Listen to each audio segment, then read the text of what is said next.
Shalom Obracha, que Akadosh Baruch Hu, il vous donne la santé et la joie.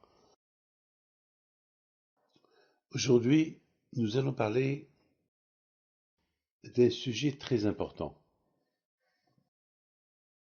Lorsque Hachem il a décidé de donner la Torah au Bnei Israël, Akadosh Baruch Hu, il a dit à Moshe Rabbeinu de monter au ciel et il lui donne la Torah.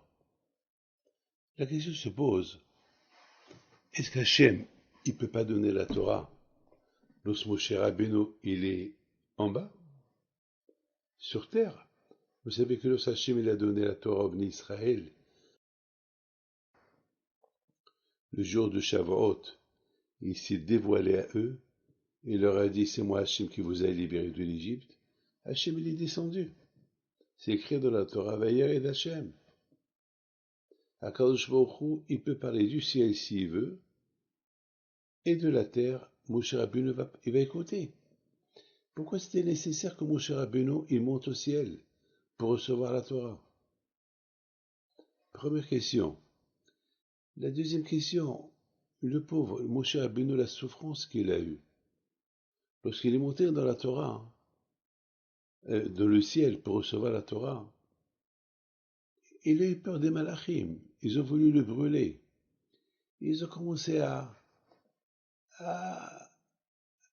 discuter avec Hachem. Mais pourquoi celui-là, il est monté?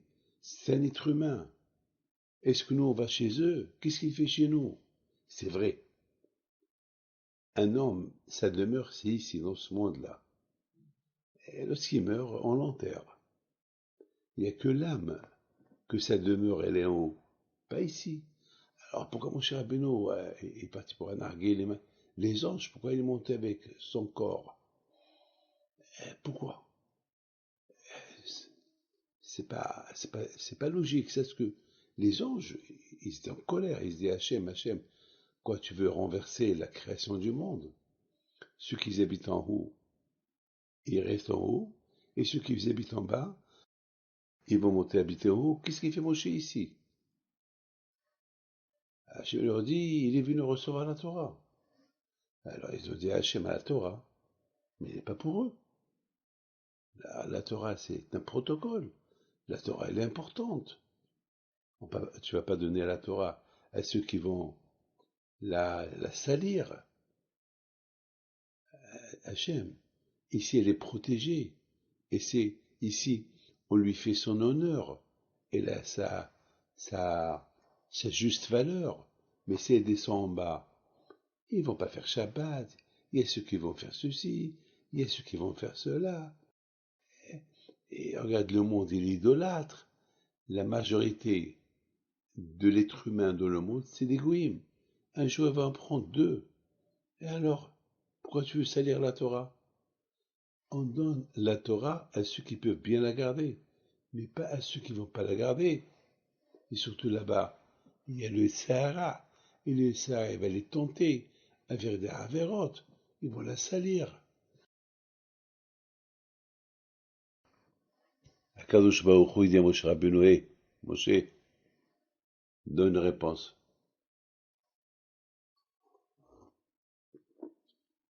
Moshe Rabbeinu, il avait peur. Moshe Rabbeinu dit à Akadosh, j'ai peur d'eux. J'ai peur qu'ils vont me brûler. Hachem, je t'en prie, laisse-moi descendre. Et si tu veux me donner la Torah, tu me la donnes en bas. Ici, je suis pas confortable. Hachem, il dit à Moshe Rabbeinu, tu touches mon trône et tu leur donnes la réponse. Je te redonne. Tu leur donnes la réponse. Moshe Rabbeinu, lorsqu'il entend Hachem lui parler de cette manière confortable, alors Moshe Rabbeinu, il touche le trône d'Hachem. Déjà, lorsque les malachim, les anges, ils ont vu que Moshe Rabbeinu, il touche le trône d'Hachem, ils ont eu peur de lui. Parce qu'aucun ne peut toucher le trône d'Hachem. Même les malachim les plus proches du bon Dieu n'ont pas le droit de toucher le trône d'Hachem. Sauf un seul malach. Je ne veux pas rentrer dans les détails. Mais aucun ne peut toucher le trône d'Hachem. Personne. Et même les malachim qui discutent avec Hachem, ils sont à des milliards de kilomètres d'Hachem, pour ne pas qu'ils soient brûlés du feu d'Hachem. Et l'autre monde, c'est le monde du feu. Ici, c'est le monde de l'énergie. Ici, on vit dans un monde du chaud, froid, la clim. Là-bas, il n'y a pas de clim. Là-bas, c'est le feu. C'est des milliards de degrés de chaleur. À toi de ne pas être brûlé.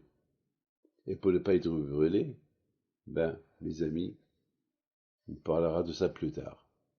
Donc, mes amis, le problème, il est résolu maintenant. Moshe touche le trône et Malachim, il voyait ça. Moshe Rabbeinu leur dit, hé, vous avez un papa, une maman? Non. Vous êtes des voleurs? Non. Vous êtes des assassins? Non.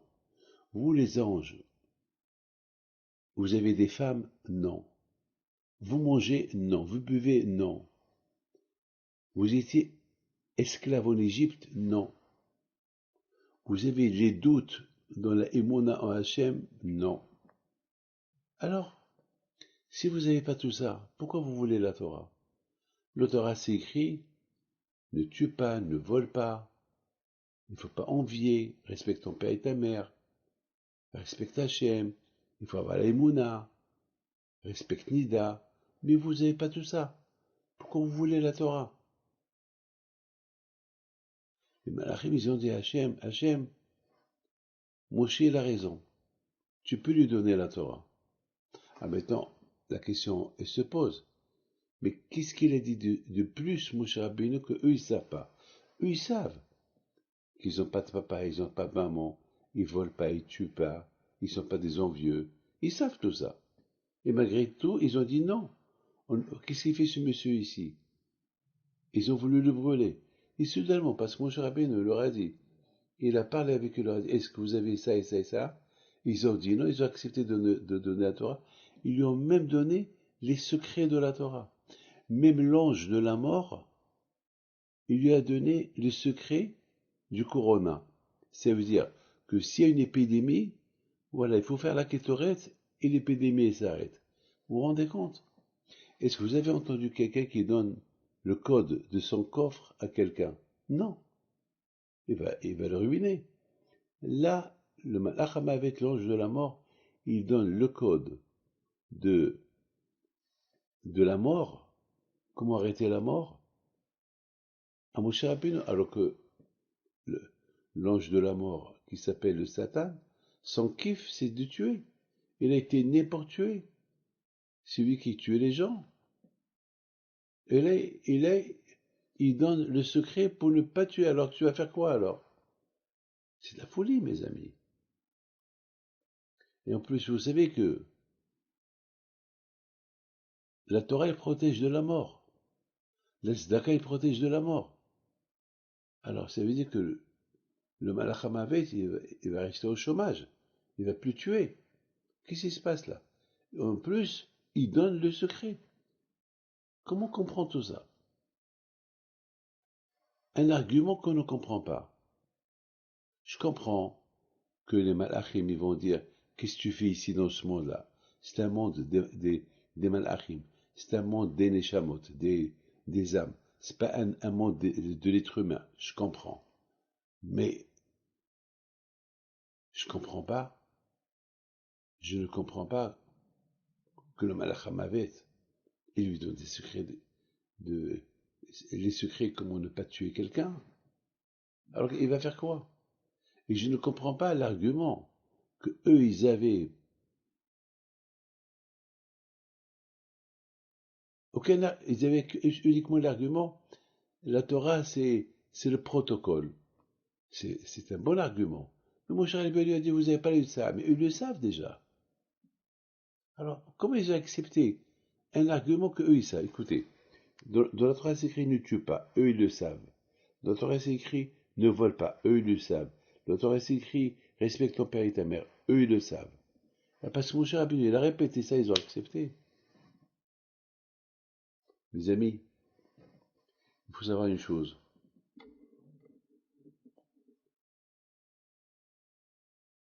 La façon comment on comprend les choses au haut, on ne la comprend pas de la même façon ici.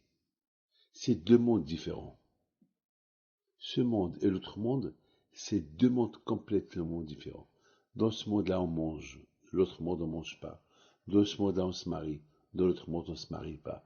Dans ce monde-là, on dort. Dans l'autre monde, on dort pas. Dans ce monde-là, on peut envier, Enfin, toute une vie, on la connaît. Dans l'autre monde, on la connaît pas. Parce que dans l'autre monde, il n'y a pas de Sahara. Dans l'autre monde, il n'y a pas, il n'y a pas du matériel. Il n'y a pas de corps. Il n'y a pas de matériel. Le corps a été créé de la terre, donc il a toujours une connexion avec la terre. Tant que le corps ne retourne pas à ce qu'il était avant, de la terre tu es venu, à la terre tu retournes, le corps, il est toujours matérialiste. Il veut plus, toujours il veut. Il n'est jamais satisfait. Dans l'autre monde, c'est un autre monde. Mes amis, c'est dur la Torah,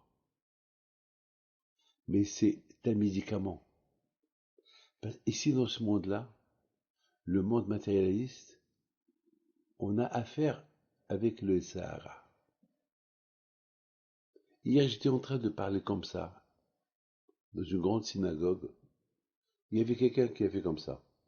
Il a bouché ses oreilles. Il ne voulait pas écouter ce que j'étais en train de dire. Parce que ça ne l'arrange pas. Parce qu'il sait que je dis la vérité. Et après la prière, je l'ai pris de côté. Je dis, pourquoi tu as bouché tes oreilles? Il m'a dit, parce que si je t'écoute, je vais être obligé de faire ce que tu dis. Parce que tu as raison. Alors je dis, ah, pourquoi tu le fais pas? Il m'a dit, ah, ben, c'est dur pour moi. C'est dur, j'ai envie de profiter. Je dis, mais ici, tu n'auras pas le temps de profiter. Ici, que Dieu préserve, il t'arrive quelque chose. Et surtout, hier, il y avait un grand enterrement d'un jeune qui est mort, il est mort pendant qu'il faisait le sport. Je dis, ici, t'arrives comme lui. Il m'a dit, non, ne me dites pas ça. Je dis, alors, tu es aveugle. Tu es aveugle. Tu veux pas voir la vérité en face. Bon, est-ce qu'elle a changé ou pas, je ne sais pas. Mes amis, dans ce monde-là, on vit dans un monde de feu. Le feu. Le feu de l'argent. Les envies. C'est le feu. Eh ben, il n'y a que le feu spirituel qui peut éteindre ce feu matériel. C'est la Torah. C'est ce que mon cher Rabbeinu, il a dit au Malachim. Il dit, mon cher Rabbeinu Malachim, vous, vous n'avez pas le Sahara. Vous savez pas c'est quoi l'idée d'envier quelqu'un. C'est comme quelqu'un qui lit, qu'il entend une langue qu'il ne comprend pas. C'est comme quelqu'un qui il entend un speech, il écoute un cours en chinois avec une langue qu'il n'a jamais entendue. Il ne comprend pas, mais il aime le son de la langue. Moshe Rabbeinu a dit, mais cette Torah, vous ne la comprenez pas. Elle n'est pas adaptée pour vous. Voilà, tout ce qui est écrit dans la Torah, vous aimez la Torah parce que c'est Hachem qui l'a écrit. Mais vous ne connaissez pas la valeur de la Torah.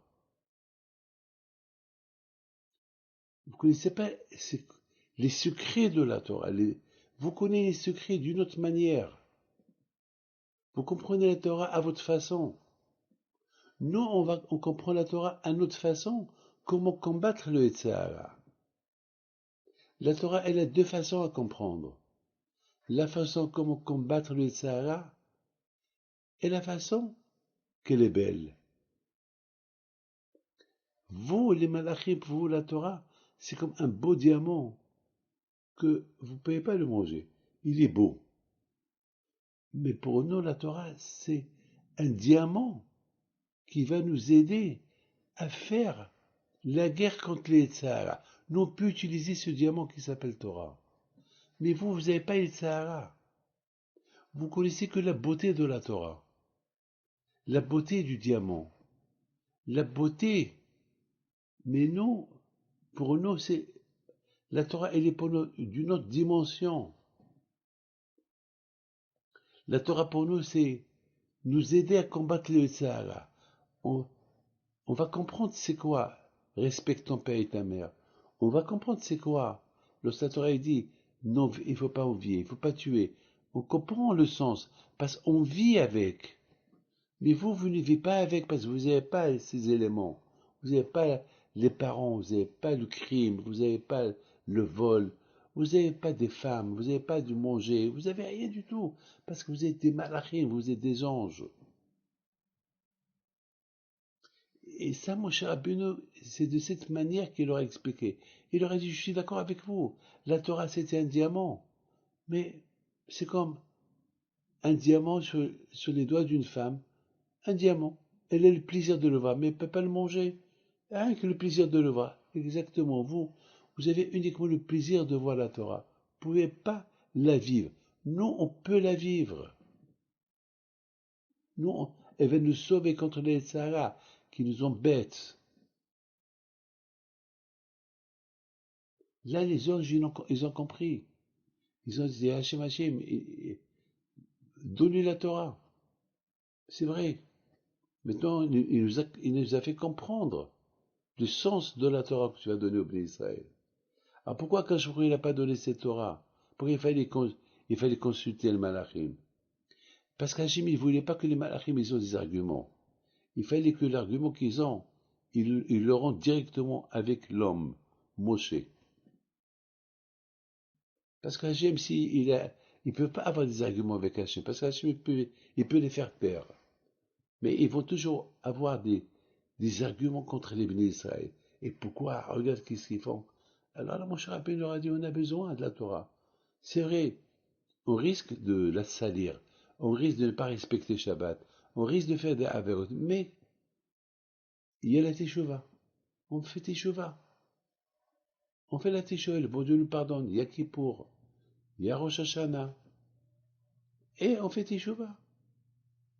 C'est ça. Vous, il n'y a pas de Teshuvah chez vous, parce qu'il n'y a pas de faute. Dans l'autre monde, on ne peut pas fauter.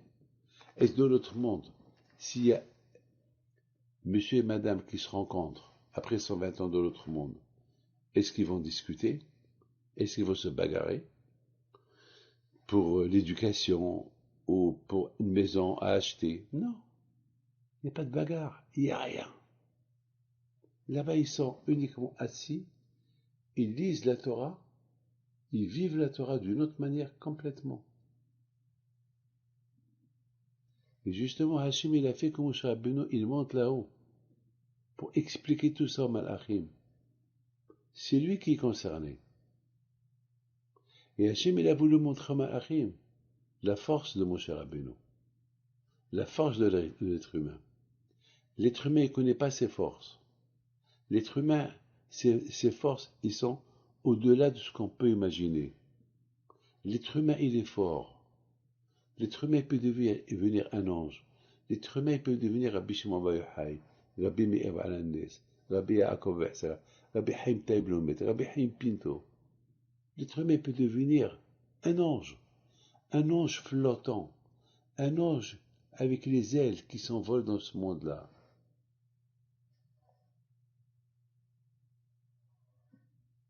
La preuve, Moshe Rabbeinu, il est monté au ciel. Il a touché le trône d'Hachem. Moshe Rabbeinu ne connaissait pas ses valeurs. Hachem lui a fait découvrir ses valeurs. Chacun de nous ne connaît pas ses valeurs. On a des valeurs, mais il faut les découvrir. On a des forces, mais il faut les découvrir. Et pour découvrir ses forces, c'est un travail. C'est la Torah. C'est la Torah. Oui, mes amis. Vous savez, j'étais en train de lire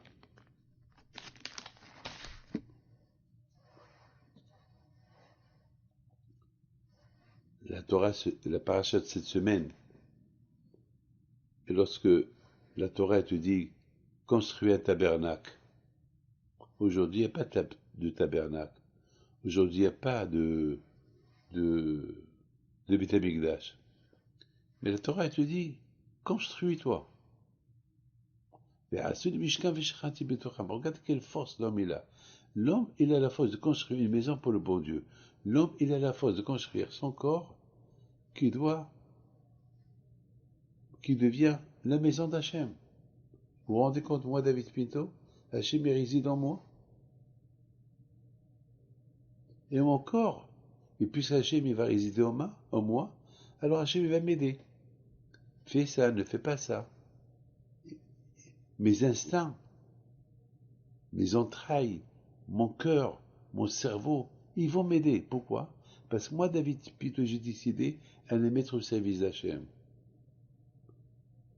J'ai déconnecté mon corps de ce monde pourri et je l'ai attaché, je l'ai connecté avec Hachem. Alors Hachem devient mon demeure. Il devient mon invité. Je deviens, comme il dit le Maguid du Mezrich, un grand tzaddik, le Maguid de Kozdis, pardon, il dit que Hachem et l'homme, c'est deux moitiés ensemble, qui se collent. On va parler de ça plus tard. Le bon Dieu vous protège, mais vous avez compris la grandeur de Moshe Rabbeinu, qu'il a réussi à combattre les anges et les gagner, et ils ont avoué et admis leur erreur. Et ils ont compris que Moshe Rabbeinu, l'être humain, il est mieux qu'eux. Le bon Dieu vous protège et vous donne la santé. Amen.